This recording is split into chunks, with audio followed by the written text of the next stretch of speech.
Caviar is one of the most expensive foods in the world. Selling for up to $35,000 per kilo, it's revered and relished by aristocrats around the globe. But it's an acquired taste.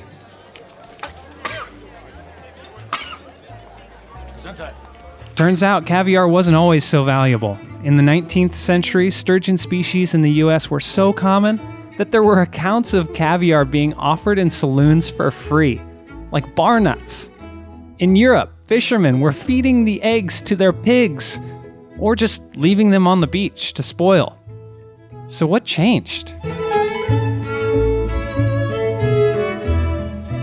Similar to true champagne, caviar doesn't come from just anywhere. This, for example, is not caviar. To get the real thing, it has to be eggs from a sturgeon. There are 27 species around the world in North America, Europe, and Asia. But probably not for long. In this case, sturgeon will die out because humans are over-harvesting the populations and destroying their habitats. In 2010, the International Union for Conservation of Nature placed 18 species of sturgeon on its red list for threatened species, making the sturgeon the most endangered group of species on Earth.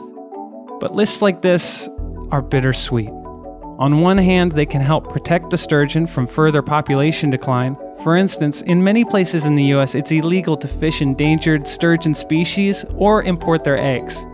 On the other hand, the more rare caviar becomes, the more we can't get enough of it.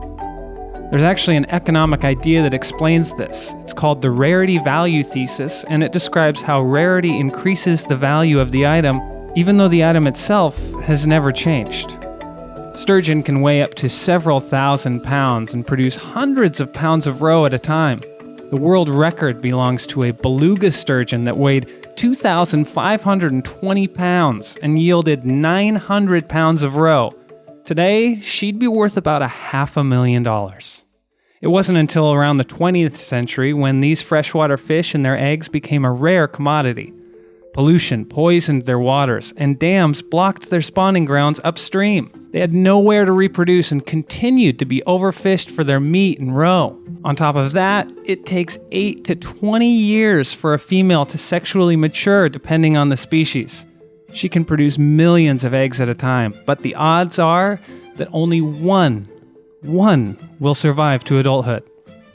In the end, the sturgeon population just couldn't keep up with that demand, and their coveted eggs became the jewels of the luxury food scene. Today, caviar imports and exports are closely regulated in the US, which is partly why it's so expensive. Every single egg, every one of these eggs is taken off by hand. Now remember, we're dealing with a raw seafood endangered species. So it's basically like eating and dealing with, edible elephant tusks. It is that heavily regulated. And that's why today, the majority of caviar comes from sturgeon farms. Little did I know that by 2011, all wild caviar would become illegal on the planet. When I started, there were 6 farms in the world raising sturgeon and only 2 producing caviar in the world. And that was in 2004. Now there's 2,000 farms around the world.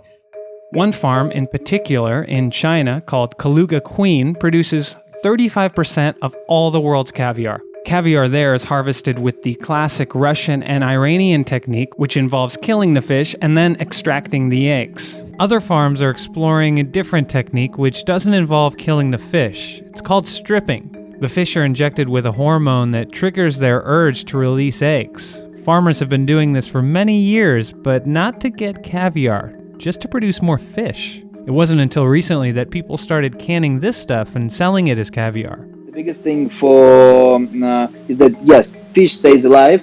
You have really small impacts on the fish because you do it really, really fast. You take the fish off the water, out of the water. You put it on a special holding facility. The fish is already started to spawn, and then all it requires basically for you to press on the belly, massage the belly, and the caviar will just flow out of the fish.